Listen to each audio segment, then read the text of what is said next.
Bonjour tout le monde, bienvenue dans la rubrique de G, c'est un plaisir de vous retrouver aujourd'hui pour une nouvelle vidéo. Mais une fois de plus, on va pas forcément parler d'un comics, d'une lecture récente, mais plutôt d'une problématique. Si problématique il y a, mais en fait, je me dois de vous faire un petit historique de comment j'en suis venu à l'idée de faire cette vidéo. J'essaye depuis déjà un sacré moment de vous préparer une vidéo sur ce qui est pour moi l'event le plus incroyable, le plus parfait qu'il y ait eu et celui qui m'a le plus enthousiasmé. Et j'essayais en fait d'expliquer toutes les raisons qui font que pour moi ça a complètement marché. Et puis en faisant cette vidéo, en la préparant, en essayant de gratter quelques idées, je me suis rendu compte qu'on pouvait aussi tirer un autre fil au travers de mon propos sur qu'est-ce qui est pour moi un bon event, quelle case il faut cocher selon mes propres goûts pour me plaire, me satisfaire et qu'on puisse avoir le tampon event validé par les rubriques de G. Ça n'a aucun sens ce que je suis en train de vous dire, bien évidemment. L'idée elle est vraiment double avec cette vidéo. La première, c'est d'évacuer, on va dire, cette partie de la question pour parler de mon event préféré. Donc c'est une vidéo qui arrivera dans quelques semaines. Ce sera grosso modo assez rapide. Et puis surtout, je me suis dit que ça pouvait être intéressant que moi je vous dise, selon mes propres goûts, les critères qui sont importants pour faire un bon event, et voir qu'est-ce que ça peut faire résonner chez vous, et qu'on en parle en fait tous ensemble dans les commentaires. C'était ça que je trouvais intéressant.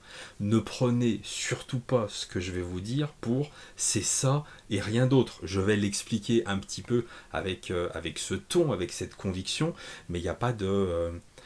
je ne suis pas sûr de moi, je vous donne simplement mes goûts et ils ne valent pas mieux que les vôtres. Et ce qui est intéressant, c'est justement qu'on puisse en parler.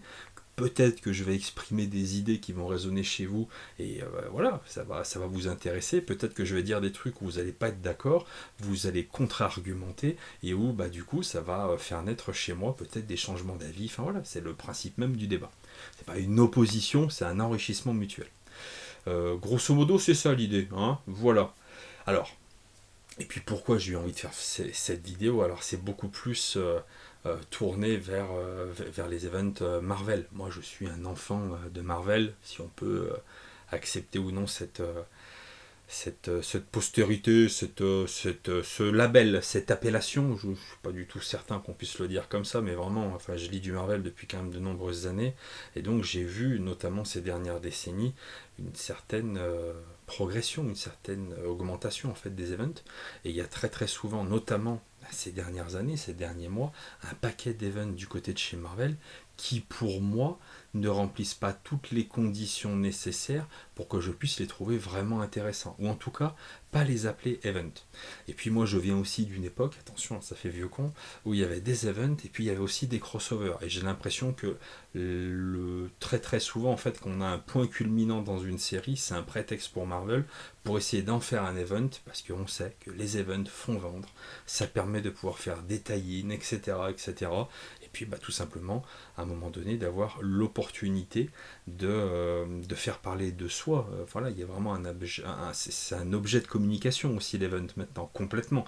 Ça, pour le coup, ce serait une folie de ne pas s'en rendre compte. Et là où il y a un objet de communication, derrière il y a comment dire, un souhait mercantile, on veut faire des ventes, etc., etc. Ça a toujours été le cas, mais le fait est que l'outil event est peut-être à mon goût surutilisé ces dernières années, toujours un petit peu de la même manière, et surtout pour moi c'est pas forcément la bonne. Donc on commence maintenant. Comment reconnaître un bon event selon moi? La première chose, c'est un petit peu ce que je viens de vous dire. Pour moi, un event, ça doit être rare. Ça ne doit pas être quelque chose qui va se passer en fait tous les 3 mois dans l'univers Marvel. Tout simplement parce que si tous les 3 mois, tous les 6 mois, ou tout simplement trop régulièrement, tu essayes de nous faire croire qu'il y a une menace absolument incroyable qui arrive, qui va chambouler soit l'univers, soit la Terre, à un moment, tu ne fais simplement que décrédibiliser en fait la menace. Pour qu'on puisse croire à une menace aussi forte, il faut qu'elle soit rare. Pour qu'on puisse croire qu'une invasion Skrull arrive sur Terre, il faut que ce soit vraiment quelque chose qui n'arrive pas tous les 6 mois, tout simplement. Et là, vous voyez, c'est le premier point où je me dis que ces derniers temps, en termes de rareté d'event, on n'y est pas du tout. Tout est prétexte à event, et donc à titre personnel, et ça je serais curieux de savoir si ça vous le fait aussi chez vous, quand il y a un event, avant j'étais très intéressé, j'étais très appâté par cet event, j'avais hâte en fait de pouvoir commencer de découvrir en fait cette histoire, et puis maintenant je me rends compte, et puis j'en loupais pas un event, en toute honnêteté, pendant des années je n'ai pas loupé un event, et là je me rends compte que ces dernières années, et ben, il y en a quand même un paquet que j'ai tout simplement pas lu, et j'ai pas l'impression que ça ait changé grand chose en fait, ni dans l'univers Marvel, ni que j'ai pu louper un truc, et puis c'est pas grave, je peux raccrocher les wagons un peu plus tard, voilà. Pour moi, l'élément prédominant, c'est vraiment qu'un event, ça doit être rare, ça doit être quasiment une arme de destruction massive qui permette vraiment de mettre un gros coup d'arrêt à l'univers global et de proposer une histoire qui soit vraiment impactante pour l'ensemble de l'univers Marvel.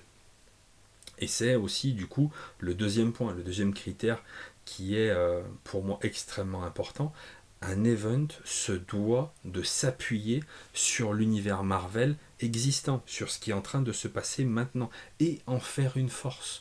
Ce que je veux dire par là, c'est que si jamais vous êtes dans une période éditoriale où Captain America en fait n'est pas là, je trouve que ça peut être intéressant de ne pas faire semblant en fait de ne pas voir ça, et au contraire d'essayer de s'en servir pour peut-être en faire une force, raconter une partie de l'histoire, etc.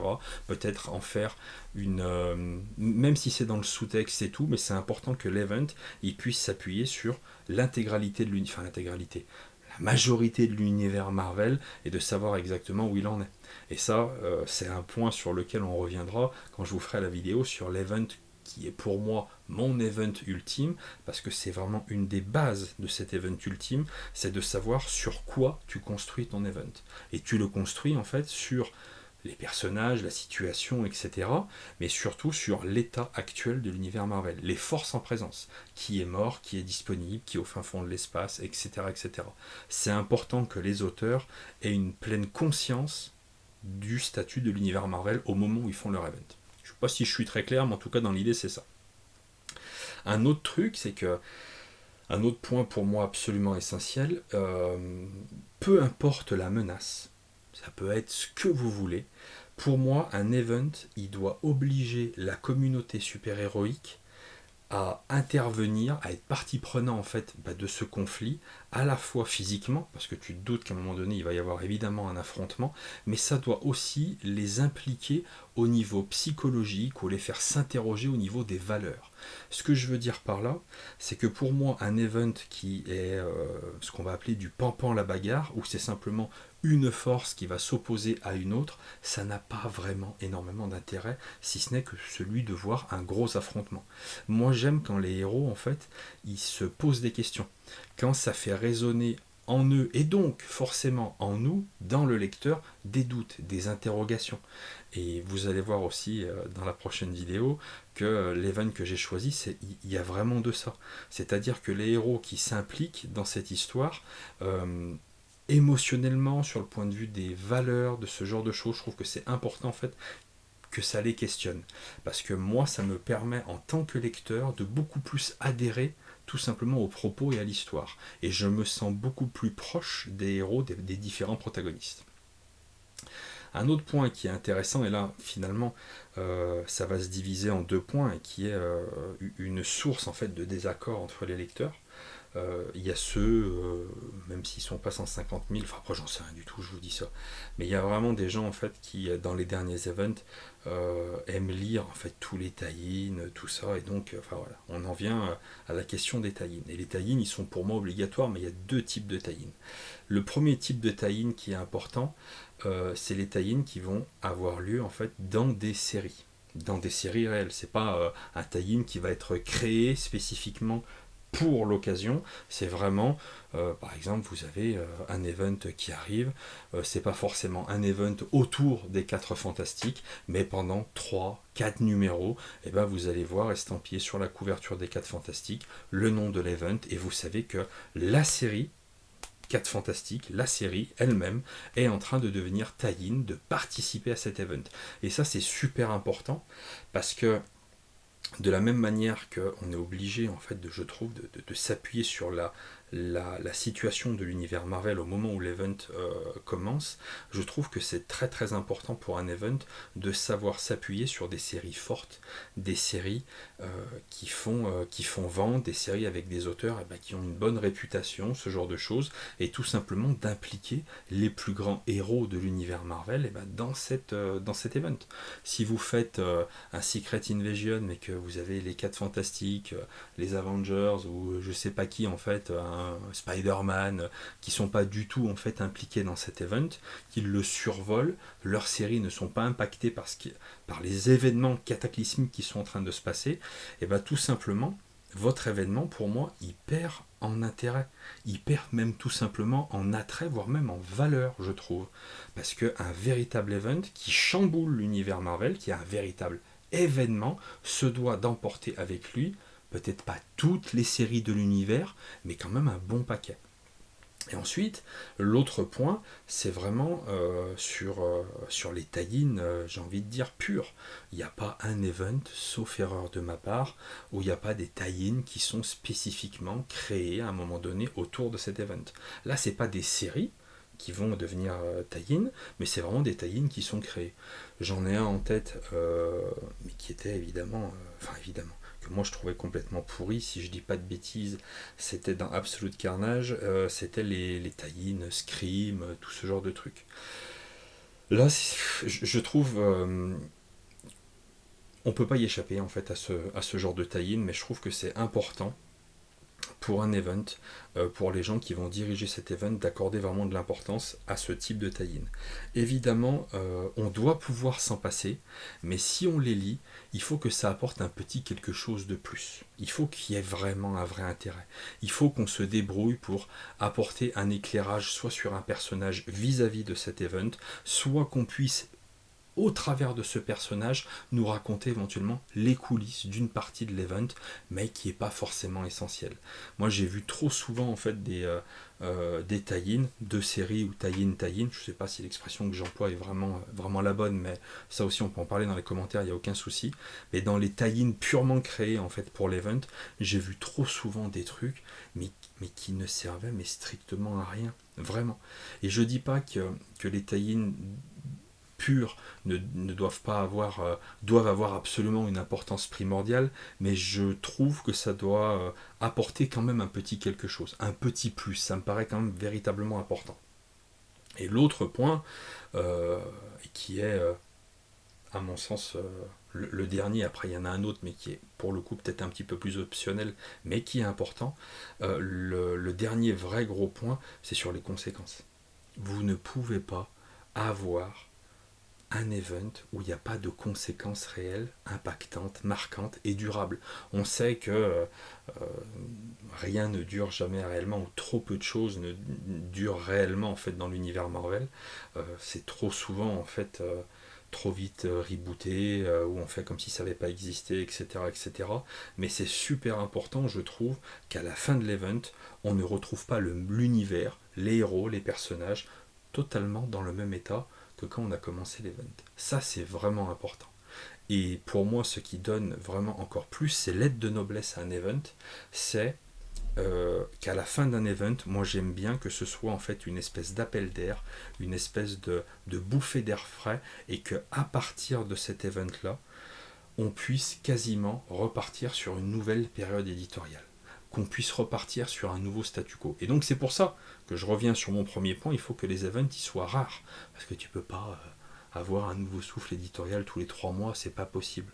Et donc de temps en temps, plutôt que de faire des events, je pense qu'il vaudrait mieux faire simplement des crossovers, entre une, deux, peut-être 3 séries, et rendre vraiment ce petit crossover, faire un mini-event en fait dans un coin de l'univers Marvel, mais qu'on ne puisse pas l'appeler event, que ce soit autre chose, avec peut-être beaucoup moins de tie-in, mais que ce soit peut-être dimensionné différemment, que ce soit peut-être un petit peu plus resserré dans son coin, mais avec un réel impact finalement. Et donc pour finir sur ce dernier point, moi vraiment, c'est primordial en fait qu'à la fin il y ait des choses qui soient réellement impactantes et qui aient réellement changé. Je pense à War of the Realms parce que j'ai le poster, vous pouvez pas le voir, mais qui est juste devant moi, qui est un event dont on pourrait parler parce que ça, il y a plein de cases en fait où pour moi en fait ça ne coche pas les cases de ce que je viens de dire et pour moi en fait dans les gros changements, il n'y en a pas des masses.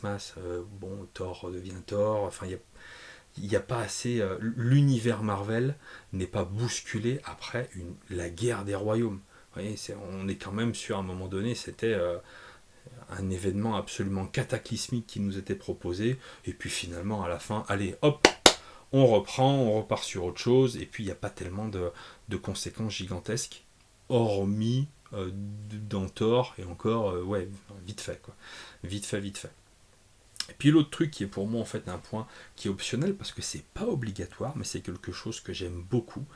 Et puis ça dépend des époques, ça dépend des auteurs, ça dépend des artistes, ça c'est vraiment propre aux gens qui vont créer cet event.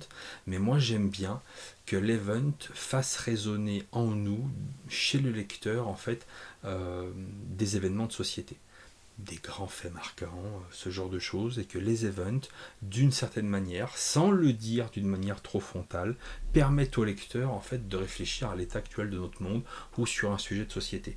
Ça, il faut que ce soit fait extrêmement intelligemment, avec un minimum de manichéisme, bien évidemment, mais je trouve que ça c'est vraiment important. C'est pas obligé, c'est pas obligé. Vous pouvez avoir des events où bah voilà, vous n'avez pas forcément en fait ce truc qui va être présent à première vue, ou peut-être que moi je ne l'ai pas forcément vu à chaque fois, mais de temps en temps, que ça puisse permettre au lecteur de s'interroger sur le monde qui l'entoure, je trouve que c'est vraiment important.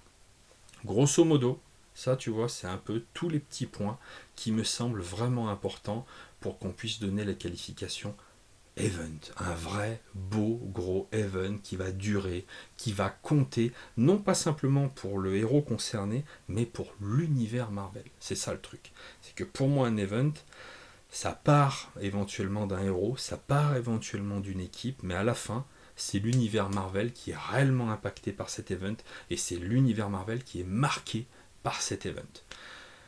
J'ai à peu près dit tout ce que je voulais dire sur, pour moi, qu'est-ce qui fait ou non un bon event. N'hésitez pas à me dire dans les commentaires ce que vous en pensez, et puis ben voilà, on en discute tout simplement, et puis je vais m'atteler très vite à la tâche, hyper rapidement pour vous parler, même s'il n'y a pas forcément un très grand secret, de ce qui est pour moi, dans ce que j'ai pu lire, le plus grand event de l'histoire de l'univers Marvel. On est quasiment, selon mes goûts personnels, quasiment à un nouvel âge d'or. Très court, c'était une très petite période, j'y reviendrai, mais ça a été vraiment extrêmement riche en rebondissements, en création tout simplement, et on a testé des choses. Voilà. Tout était peut-être pas bon, tout était peut-être pas génial, mais en tout cas j'avais vraiment l'impression qu'il y avait vraiment des créatifs, des créateurs aux commandes de Marvel, plus que des comptables. Et ça me plaisait beaucoup. J'ai hâte de vous en parler. On se retrouve dans les commentaires. N'hésitez pas à me laisser un petit pouce bleu si cette vidéo vous a plu, à la partager sur vos différents réseaux et même tout simplement autour de vous pour faire connaître tout simplement le travail de la chaîne. Merci de m'avoir écouté et à bientôt dans la rubrique de G. Salut!